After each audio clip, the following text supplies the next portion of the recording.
વડોદરાના હરણી બોટ દુર્ઘટના કેસમાં મોટા ખુલાસા થઈ રહ્યા છે। પોલીસ અને એફએસએલની તપાસમાં મોટા ખુલાસા થયા છે। બોટ દુર્ઘટનાનું કારણ સામે આવ્યું છે। ક્ષમતા કરતાં વધુ જે પ્રવાસીઓ છે તેમને બેસાડવામાં આવતા દુર્ઘટના બની। બોટમાં 1 ટનની ક્ષમતા હતી, 1.5 ટન વજન થયું હતું। નિયમ પ્રમાણે બોટના આગળના ભાગે કોઈને બેસાડવામાં નથી આવતા। બોટના આગળના ભાગે 10 બાળકોને બેસાડ્યા હતા। બોટના આગળના ભાગે બાળકોને બેસાડતા ટર્ન લેતી વખતે બોટ પલટી ગઈ હતી। બોટ બનાવનાર કંપનીએ પણ લેક ઝોન સંચાલકોની બેદરકારીને ખુલ્લી પાડી। કંપની સંચાલકોએ કહ્યું કે અમારી બનાવેલી બોટની ક્ષમતા માત્ર 1 ટન વજનની છે। વધુ માહિતી સાથે ફોનલાઈન પર સંવાદદાતા વડોદરાથી હાર્દિક દીક્ષિત જોડાયા છે। હાર્દિક, કંપનીના સંચાલકોએ આ બોટની ક્ષમતાને લઈને શું કહ્યું અને હવે શું થશે આગળ?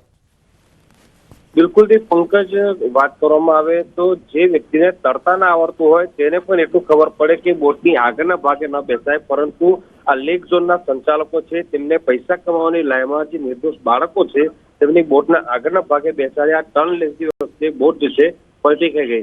જ્યારે આ ઘટના બની એના બીજા દિવસે વડોદરા શહેર પોલીસે તેમના દ્વારા જે બોટ બનાવનાર કંપનીના સંચાલકો છે તેમનો સંપર્ક કરવામાં આવ્યો હતો અને કંપનીના સંચાલકોએ પણ સ્થળ વિઝિટ કરી હતી અને કંપનીના સંચાલકોએ સ્પષ્ટ કીધું હતું કે કોઈ પણ પ્રકારની બોટ હોય, ચાહે અમે બનાવી હોય અન્ય કોઈ બનાવી હોય, બોટની આગળના ભાગે ક્યારે પણ ન બેસી શકાય, કારણ કે બોટનું પાણીમાં બેલેન્સ જાળવવું ખૂબ જ જરૂરી છે। પરંતુ સંચાલકોએ આજે બેલેન્સ છે તે મેન્ટેન નહોતું કર્યું, ઓવરલોડ પેસેન્જર ભર્યા હતા, જેના કારણે આખી દુર્ઘટના જે છે તે સર્જાઈ હતી। તો બીજી પંકજ, વાત કરવામાં આવે તો આખો મામલો જે છે તેની આજે સુનાવણી જે છે હાઈકોર્ટમાં થવાની છે, કારણ કે જ્યારે ઘટના બની ત્યારે તે અંગે પિટિશન દાખલ કરવામાં આવી હતી અને પિટિશનની સુનાવણી આજે હાથ ધરાશે। ત્યારે વડોદરા શહેર પોલીસ દ્વારા અત્યાર સુધી જેટલી પણ તપાસ કરવામાં આવી છે તેનો પ્રોગ્રેસ રિપોર્ટ જે છે તે હાઈકોર્ટ સમક્ષ રજૂ કરવામાં આવશે અને સત્તાવાર જે આખી વિગતવાર માહિતી છે તે તમામ માહિતી આપવામાં આવશે। પંકજ, બીજી વાત કરીએ તો લેક ઝોનનો જે પડદા પાછળનો ખેલાડી છે પરેશ શાહ, તે તો મહાચીટર હોય તેમ લાગી રહ્યું છે, કારણ કે પરેશ શાહે પેટા કોન્ટ્રાક્ટ આપ્યો તે અંગે પોતાના જે ભાગીદારો છે તેમને અંધારામાં રાખ્યા હતા। પોલીસ દ્વારા ગોપાલ શાહ અને વિનીત કોટિયાની જે ધરપકડ કરવામાં આવી છે તેમની પૂછપરછમાં ગોપાલ શાહ અને વિનીત કોટિયાએ પોતે છેતરાયા હોય તેવી વેદના જે છે તે વ્યક્ત કરી છે અને પોલીસે કડકાઈથી પૂછપરછ કરતા બંને આરોપીએ પોલીસને કહ્યું કે પરેશ શાહે પેટા કોન્ટ્રાક્ટ આપ્યો તે અંગે જે તમામ ભાગીદારો છે તેમને અંધારામાં રાખવામાં આવ્યા હતા। તેથી જે પરેશ શાહ છે તેમના દ્વારા હરણી લેક ઝોનનો પેટા કોન્ટ્રાક્ટ છે તે 10 મહિના પહેલા દિનેશ જૈનને આપવામાં આવ્યો હતો। આ બાકી ભાગીદારો છે તેઓ અંધારામાં હતા, ત્યારે પોલીસ દ્વારા પરેશ શાહના ઘર અને પેટ્રોલ પંપ પર સર્ચ ઓપરેશન હાથ ધરવામાં આવ્યું હતું અને આ બંને સ્થળોથી મહત્વના દસ્તાવેજો કબજે કરવામાં આવ્યા હતા અને તેનો જે ઝીણવટભર અભ્યાસ છે તે શરૂ કર્યો છે। બીજી પંકજ, વાત કરીએ તો રાજ્ય સરકારે કલેક્ટરને આ સમગ્ર ઘટના છે તેનો 10 દિવસમાં રિપોર્ટ સુપરત કરવાનો આદેશ કર્યો હતો। ત્યારે આજે હરણી લેક ઝોન દુર્ઘટનાને 10 દિવસ પૂરા થયા છે, ત્યારે કલેક્ટર દ્વારા રાજ્ય સરકારને આજે રિપોર્ટ છે તે સોંપવામાં આવી શકે છે અને કલેક્ટર જ્યારે આજે રિપોર્ટ રાજ્ય સરકારને સુપરત કરશે ત્યારે રાજ્ય સરકાર દ્વારા જવાબદારો સામે કડક પગલાં ભરવામાં આવશે। હાર્દિક, આભાર સમગ્ર માહિતી આપવા માટે। તો વડોદરામાં જ હરણી બોટ કાંડ મામલે હાઈકોર્ટમાં પણ સુનાવણી।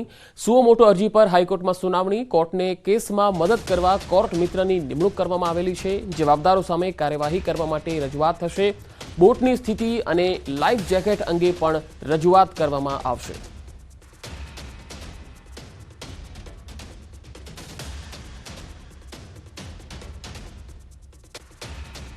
વડોદરા હરણી બોટ દુર્ઘટના કેસમાં ખુલાસા। લેક ઝોનના પડદા પાછળના ખેલાડી અંગે ખુલાસા। પરેશ શાહે પેટા કોન્ટ્રાક્ટ અંગે ભાગીદારોને અંધારામાં રાખ્યા। ગોપાલ શાહ, વિનીત કોટિયાએ પોલીસની પૂછપરછમાં પોતે છેતરાયા હોવાની વેદના વ્યક્ત કરી। પોલીસે કડકાઈથી પૂછપરછ કરતા બંને આરોપીઓએ પરેશ શાહની પોલ ખોલી દીધી।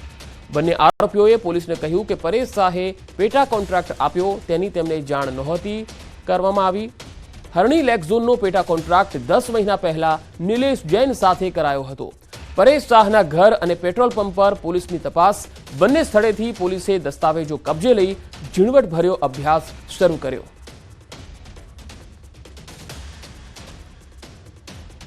દ્વારકાના ગોમતી ઘાટ પર જોવા મળ્યા જોખમી દ્રશ્યો। પાણીમાં ઊંટ પર સવારીનો એક વિડીયો સોશિયલ મીડિયામાં વાયરલ થયો। દરિયાકાંઠે ગોમતી ઘાટમાં લોકોને બેસાડી સવારી કરાવાઈ। ઊંટના પગ ડૂબી જાય તેટલું ગોમતી ઘાટમાં પાણી જોવા મળ્યું। વડોદરાની આ ઘટના બાદ પણ તંત્રની ઢીલી નીતિ જોવા મળી રહી છે। દ્વારકાના ગોમતી ઘાટ પર જોખમી દ્રશ્યો જોવા મળી રહ્યા છે। પાણીમાં ઊંટ પર સવારીનો આ વિડીયો સોશિયલ મીડિયામાં વાયરલ થયો છે, ત્યારે સવાલ છે કે ઊંટને પાણીમાં ઉતારવાની મંજૂરી કોણે આપી? આવી જોખમી સવારીની મંજૂરી કોણ આપી રહ્યું છે?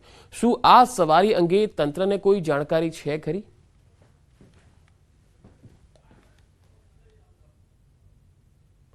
આગળ વધુ સમાચારો પર નજર કરીશું. હાલ રોકાઈશું એક બ્રેક માટે.